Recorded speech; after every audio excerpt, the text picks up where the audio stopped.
So to finish off the ionic compounds, we saw in the last section, like aluminum is one of the stairs.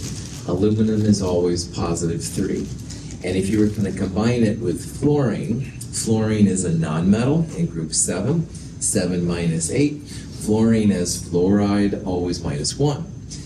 And when you combine these two, you're going to need 3 -1 fluorides to balance 1 aluminum. You would call it aluminum fluoride, name of the metal plus nonmetal. And if you had magnesium with fluoride, same idea. Magnesium is group 2A, always +2. Fluoride still -1. You would just have Mg, I didn't write it up there, but it would be MgF2. 2 F minuses for every 1 magnesium. And again, you'd call it magnesium fluoride. But the problem comes with these crazy variable charge metals, which again is almost all the periodic table metals. It's all the lanthanides and actinides. It's most of the transition metals. There's even a couple of metals like tin and lead under the nonmetals. So if it's not 1A, 2A, or the stairs, it's hard to know what the charge is. And if you make a compound, you're going to get different combinations. So up here on this part right here, what we're doing is you're taking fluoride and you're combining it with an iron +3. Well, +3 iron and a -1 fluoride, you would combine them 3 -1s to 1 iron, FeF3. But you can also have iron +2. Iron +2 and +3 are both very common. And if you combine that with F-, you're going to get a whole different compound. It's FeF2. So scientists need a way to distinguish between these two compounds, all right? If I just said, hey, go get me some iron fluoride, you'd go back to the stockroom, oh my gosh, FeF3 or FeF2, which one is right? And remember, 1 extra atom made water into hydrogen peroxide, a drinkable substance, into something that'll kill you. So an extra atom is a big deal in my world. So that's where the Roman numerals pop in, all right? Because if you just told me iron fluoride, I wouldn't know which of these it was. So in this example up here, we had an iron +3, all right? And there has to be some way to get this across to the chemist, like which one you've got. So if you have a +3 iron and you're combining it with fluoride, you want to add in that Roman numeral. So FeF3 would be iron 3, iron Roman numeral 3, fluoride. And then likewise, FeF2, which is very similar, but Fe+2 has an iron +2, this would be iron Roman numeral 2, fluoride. So this is how chemists distinguish the different combinations. Like with magnesium and fluoride, only MgF2. Aluminum and fluoride, only AlF3. But Fe plus F, there's all kinds of possibilities. These are the most common, but there's also like an FeF6, et cetera, et cetera. So the Roman numerals are critical, all right? Even I, with my PhD, I wouldn't be able to tell you what you had if you just said it was iron fluoride. No, you've got to give me the Roman numeral. You can figure it out from the formula, or you can put it in the name, but you've got to tell the chemist which one you've got. Here's another example. This has oxygen and aluminum. So aluminum, again, is one of the fixed charge metals. Anything in 1A, 2A, and the stairs are aluminum and gallium and all those, is fixed charge. So if you told me aluminum oxide, I'd be able to figure out that was aluminum +3, because aluminum is always +3, and oxygen is always -2. However, manganese, Mn, is not a fixed charge metal. Manganese, Mn, is number 25 right there. It's not 1A, 2A, and the stairs, so this is where you want to use a Roman numeral. This particular version of manganese is a +4. Sulfate's -2. You're going to need 2 -2s to balance that +4. The formula would be Mn parentheses, SO4 parentheses 2. This would be manganese 4 sulfate. And again, the 4 just tells the chemist what the charge will be on that variable charge metal.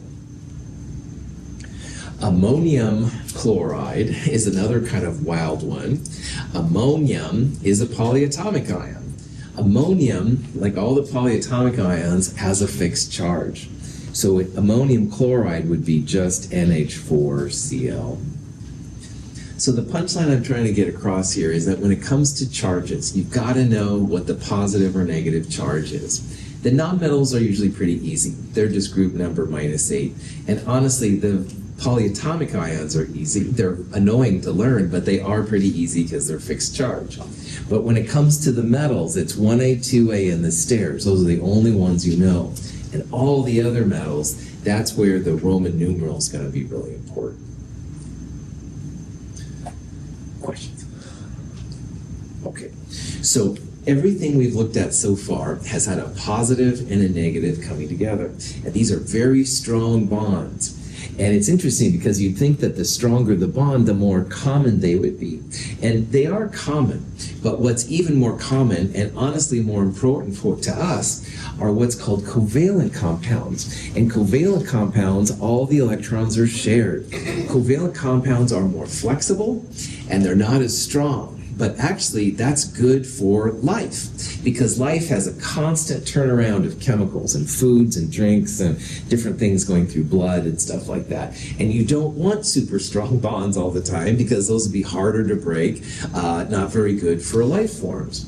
So covalent compounds are definitely different than the ionic compounds.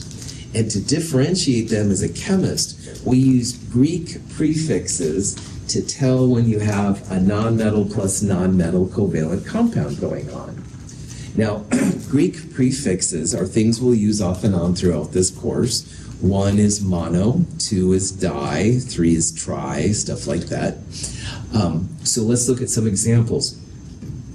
Now, if I told you to tell me the name of NO, first of all, N and O are both up and to the right of the metalloid line. So that means that they're nonmetals coming together. And if you have nonmetals and nonmetals coming together, that's going to be a covalent bond. So when you have a covalent bond, you call the first one just by its name, and the second one, you do give an IDE ending to it. That's important. But you also give the second one a Greek prefix all the time. So NO's official name, nitrogen monoxide. You can call it monooxide or monoxide, as I've written right here. Both ones are done. It doesn't matter. NO is nitrogen monoxide. Now, a lot of times people call this nitric oxide. That's a cool name. That's the common name for NO. Nitrogen monoxide is the official name. Nitric oxide is the unofficial name. N2O is actually what people use when they do laughing gas. Laughing gas is definitely an unofficial name. In the Fast and the Furious movies, if you're a fan of those, they call N2O nitrous, and they push the nitrous and their cars go really fast. And this, anyway, I like really bad cinema, you could tell. But anyway, nitrogen monoxide would be the official name, dinitrogen monoxide. So first of all, the last one always gets IDE. The last one always gets a Greek prefix. But notice up here we didn't put a Greek prefix on the first one. It's not mononitrogen monoxide, just nitrogen monoxide. If the first one's by itself, don't give it a Greek prefix. But here we have two of them, so then yeah, dinitrogen monoxide. So you're seeing here there's like formal names and informal names. It's good to know about both of them, but we're focusing here on the formal names in this section. SF6 would be sulfur hexafluoride. S2Cl2 disulfur dichloride. P2O5 diphosphorus pentaoxide. The most common of this kind of chemical is definitely CO2. All right, CO2 is carbon dioxide. Carbon's by itself, two oxygens last. Everybody says carbon dioxide, nobody says dioxide carbon. There's a reason why the oxygen is later. We'll talk about that more in chapter 4. But for right now, just realize that the order of the molecules is important. The last one gets IDE, the first one, you just name it by itself. So this compound, N2O4, is something that you'll see once in a while in organic and inorganic chemistry. let's figure out the name of it, okay? Well, nitrogen is first, so we want to put that first. Oxygen second, and because oxygen's second, we're going to give it an IDE ending. So instead of oxygen, it'll be an oxide. Now, if there's only one of the first one, we don't use a Greek prefix, but there's two of them. So we're going to call this dinitrogen. So these are out. It'll be a dinitrogen. And then 4, the Greek prefix for 4, you can see right there, is tetra. So this would be dinitrogen tetraoxide. All right? Give the later one the IDE ending. Don't call it just oxygen. It's not quad. Tetra is the Greek prefix. Questions?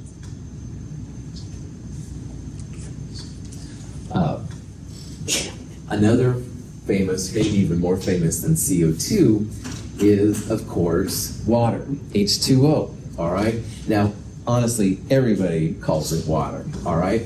But let's figure out what the official name for this molecule would be. So hydrogen is always first. It's not OH2, it's H2O, all right?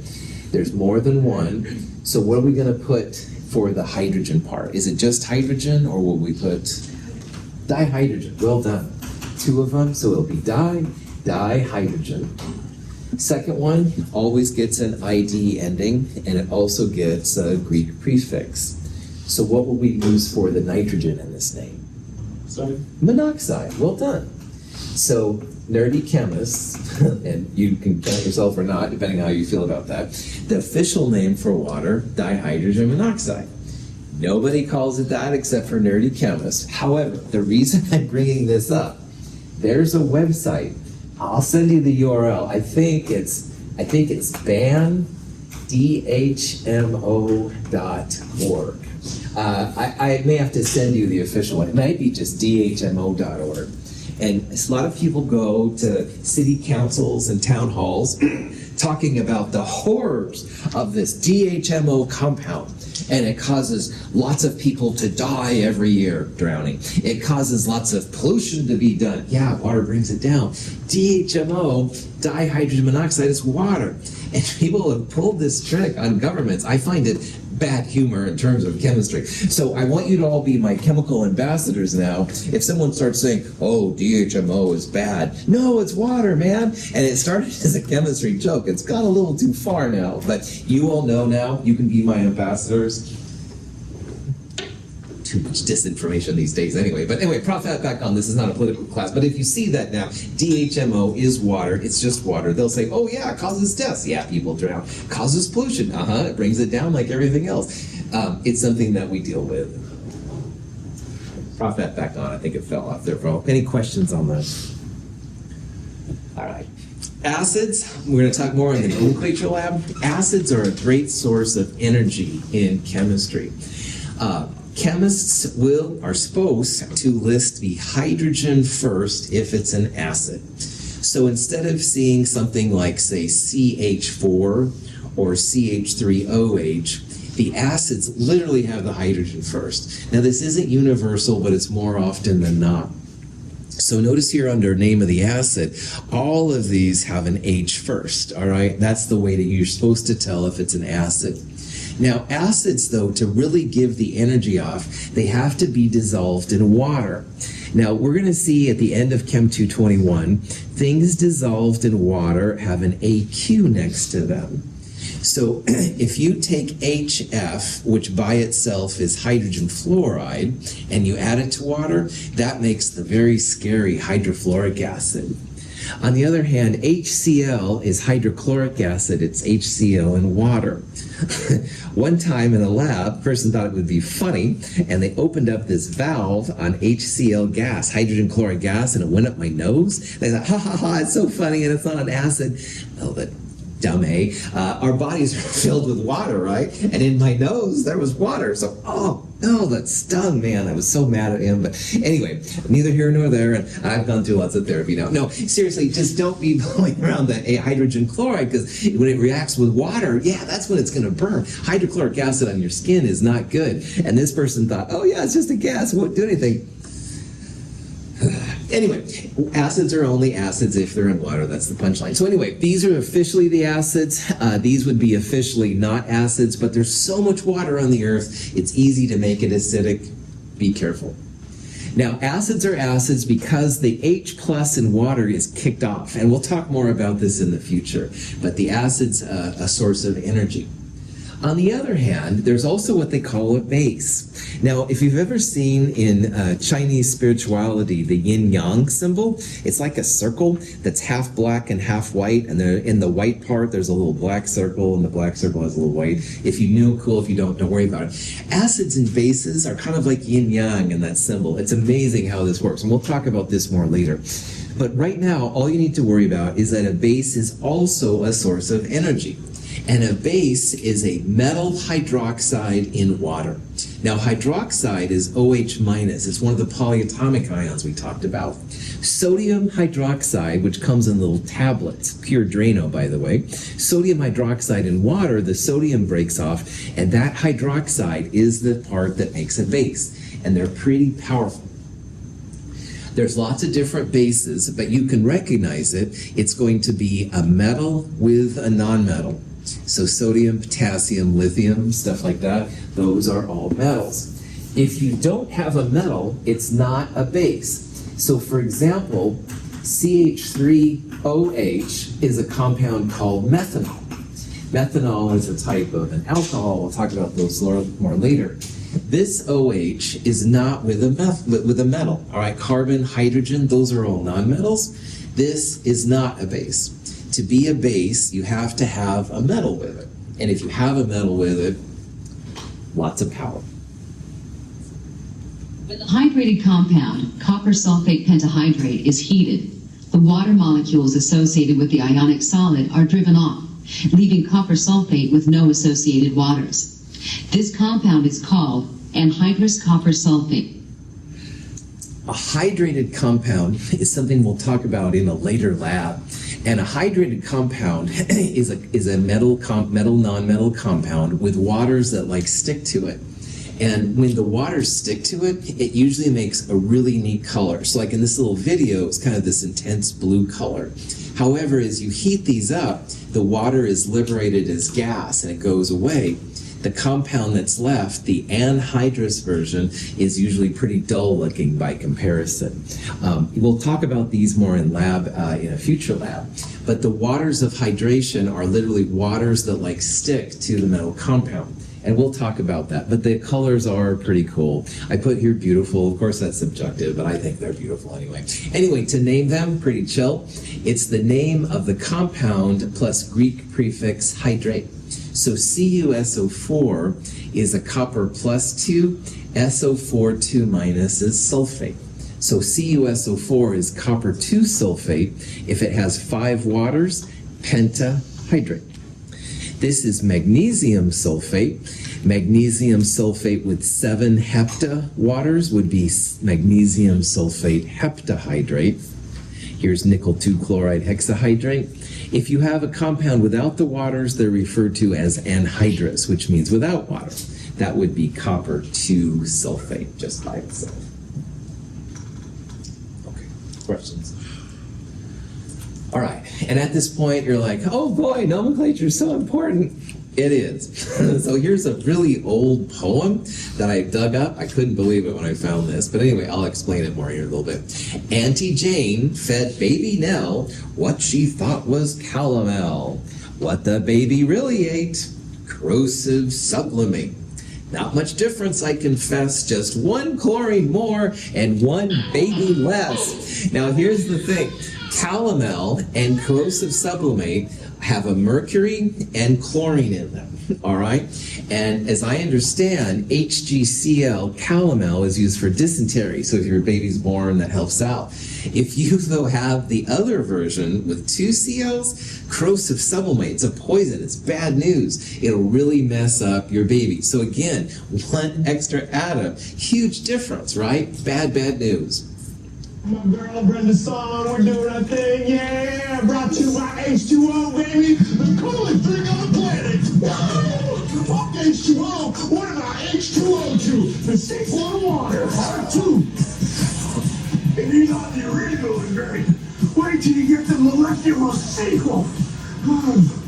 This is the Eric Andre show. I don't know if I recommend it. However, in this show, he was like, H2O is best. This is the sequel, H2O2. Well, H2O2, really bad news. Here's my chemist in the bar joke. Guy says, I want some water, H2O. Yeah, I want some H2O2. It looks just like water. The one chemist drinks, no problem. The other one has some problems. Idiot. Well, you won't have to be the idiot now because you know the H2O2 is different than H2O. It's not the sequel to H2O.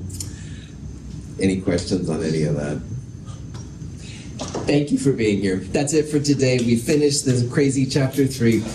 Next week, we will do some review for the midterm. So we'll talk more about that next week. Don't worry about it today. You have dealt with me enough today. I completely understand. Thanks for being here. Have a great day.